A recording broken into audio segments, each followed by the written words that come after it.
L'agroécologie ne se laisse pas définir simplement et son paysage est hétéroclite, comme le souligne cette diapositive de François Léger.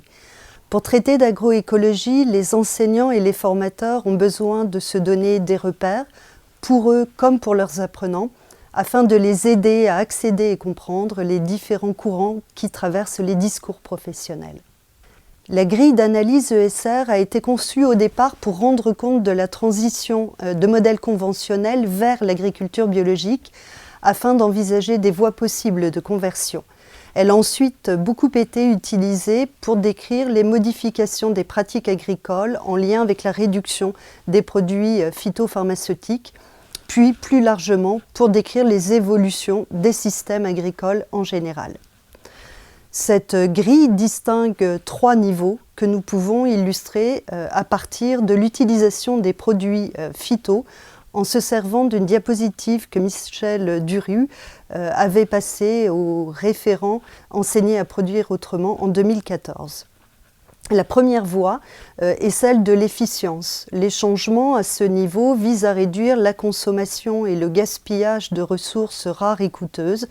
Il s'agit d'optimiser en réalité le fonctionnement du système dans une logique qui est plutôt correctrice, une logique de court terme, en raisonnant par exemple les apports d'intrants, les utilisant de manière raisonnée, au meilleur moment et au plus juste, et ou en utilisant des modèles de prévision des épidémies. Dans la substitution, l'objectif à ce niveau est de faire fonctionner le système, mais de manière similaire, tout en substituant certains produits ou certaines composantes par d'autres ayant un impact environnemental moindre. Dans notre cas, il s'agit de remplacer les intrants de synthèse par des intrants biologiques ou organiques, voire de la lutte biologique. Ce peut être aussi le remplacement d'une production, par exemple le maïs, par une autre production, comme le sorgho fourrager, moins consommateur en eau.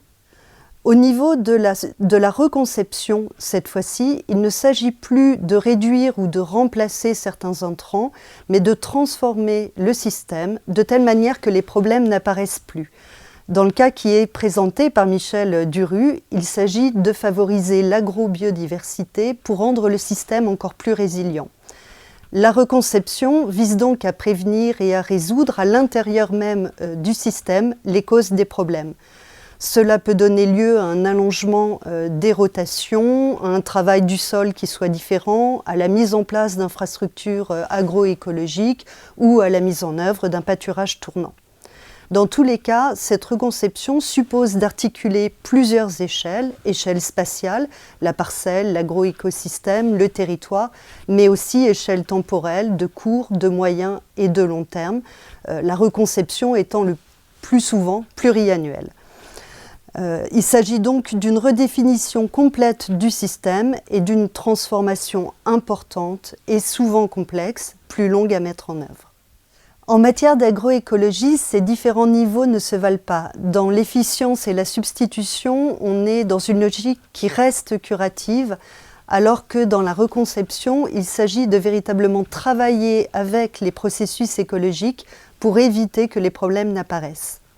L'objet de l'innovation n'est pas non plus le même. Pour François Léger, c'est l'acte technique qui est l'objet de l'innovation dans l'efficience quand il relève de l'itinéraire technique lorsqu'on est dans la substitution. Lorsqu'on est dans la reconception, en revanche, ce sont les objectifs stratégiques qui sont l'objet de l'innovation. Et à ce stade, c'est la théorie générale de l'agriculteur qui est interrogée, c'est-à-dire son identité professionnelle. La grille d'analyse ESR peut avoir 3 fonctions. D'abord, une fonction de caractérisation pour objectiver la réalité, pour se donner des repères quant aux différents mondes de l'agroécologie.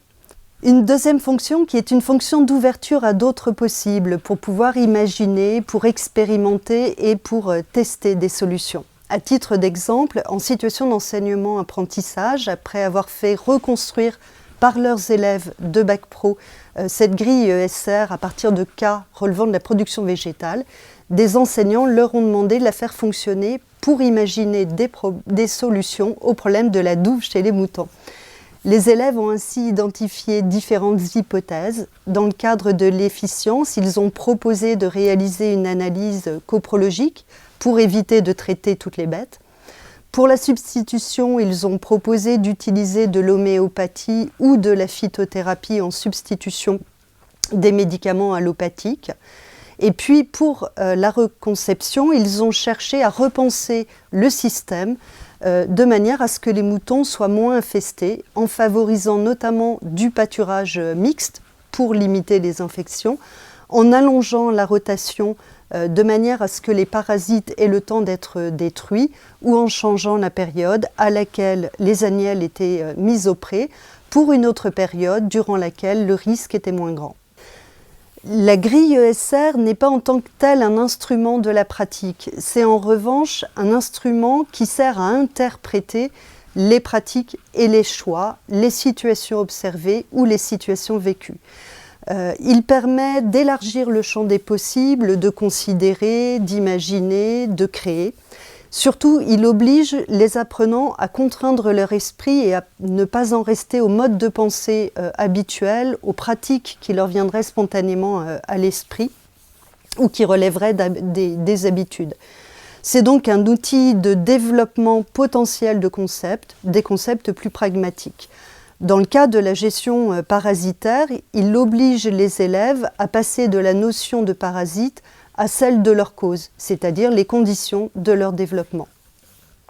Cet élargissement de la situation, à l'avant et à l'après, aux causes et aux conséquences, leur donne donc une puissance d'agir bien plus étendue que s'ils ne devaient traiter que d'une seule règle d'action.